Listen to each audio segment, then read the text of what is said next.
سلام. منتخب اردن تیم ملی کره جنوبی را با حساب 2-0 شکست داد. محاربه ناتکرار مایک تایسون با فیودر امیلیانینکو. آیا این محاربه برگزار می شود؟ همه این و دیگر خبرها در نشر امروز برنامه. شب گذشته دسته منتخب اردن تیم ملی کره جنوبی را با حساب 2-0 شکست داد و بار اول در تاریخ فوتبال آسیا به فینال قهرمانی راه یافت. شام امروز باشد منتخب ایران با صاحبان میدان تیم ملی قطر رقابت خواهند کرد. غالبان این دوگانه رقیب نو برای اردنی ها خواهد شد. در حالی که تمام اداره‌های بوکمیکری و هواداران فوتبال در بازی اردن و کره غالبیت را به کره‌گی‌ها می‌دادند، ولی بازی چنین صورت نگرفت. اردنی‌ها نتیجه بهترین خود را در تاریخ در این مسابقه نشان داده ایستادند. تا این وقت منتخب اردن در جام آسیا هیچگاه به چهارک فینال نبرآمده بود. اردنی‌ها برای پیروزی در این مسابقات با غالب بازی تیم‌های ملی قطر و ایران وارد میدان خواهند شد. با وجود آنکه قهرمانی فوتبال آسیا را سال 2019 منتخب قطر به دست آورده بود، اما این نوبت دوستداران فوتبال و اداره‌های بوکمیکری قهرمان نوبتی این مسابقات تیم ملی ایران را می‌بینند.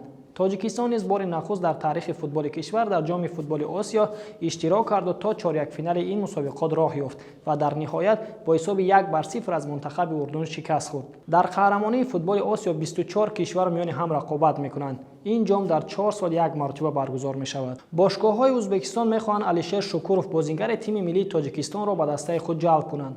نصف قرشی و بنیادکار تاشکند از بازی او در جام آسیا قناعتمندند.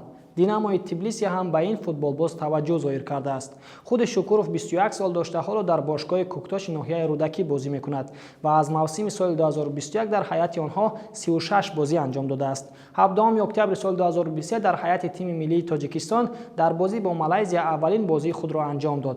ترانسفر مارکت فوتبال بازار 250,000 یورو نرخ‌گذاری کرده است. انتظار می‌رود که تا آغاز موسم نو شکوروف علاقه در حیات یگان دسته نو بازی خود را شروع کند. چند وقت پیش در شبکه‌های اجتماعی نوار پخش شد که فیودر امیلیانینکو لگند محاربه‌های آمیخته در یک مصاحبه شخصی میگوید که می‌خواهد به میدان برگردد، اما همچون ورزشکار MMA نه، همچون مشزن.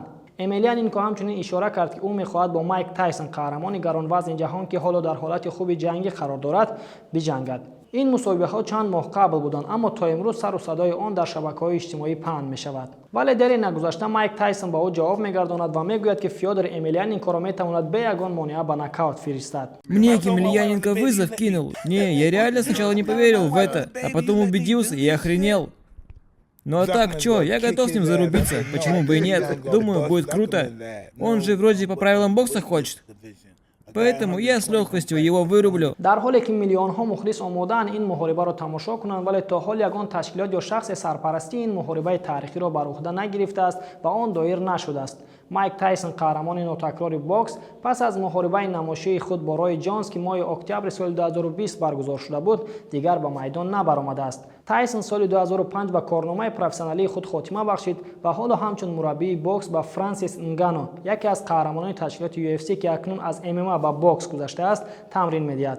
او 57 سال داشته در کارنامه شخصیش 58 محاربه و 6 مغلوبیت دارد. فیودر امیلیانینکو باشد بعد شکست از رقیب آمریکایی خود راین بیدر که محاربه‌شان سال 2023 برگزار شده بود با کارنامه خود خاتمه بخشید.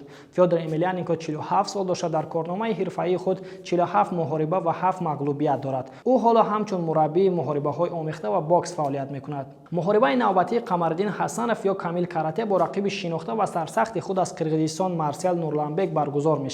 این محاربه پرسر و صدا را دیر باز مخلصان منتظر بودند. کامیل کاراته یکی از شناخته‌ترین ورزشکاران تاجیک در پاپ MMA است که طی چند سال اخیر محاربه‌های پرسر و صدای انجام می‌دهد و همچنین هواداران زیاد خود را نیز دارد. محاربه‌های او در شبکه‌های اجتماعی صدها هزار بیننده دارد. Поставьте песню, пожалуйста, я хочу станцевать.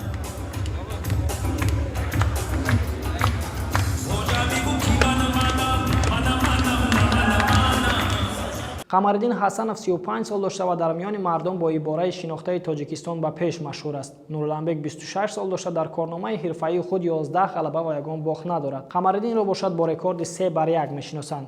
محاربه آنها 16 فوریه در شهر الماتای قزاقستان در تشکیلات اکتاگون برگزار خواهد شد.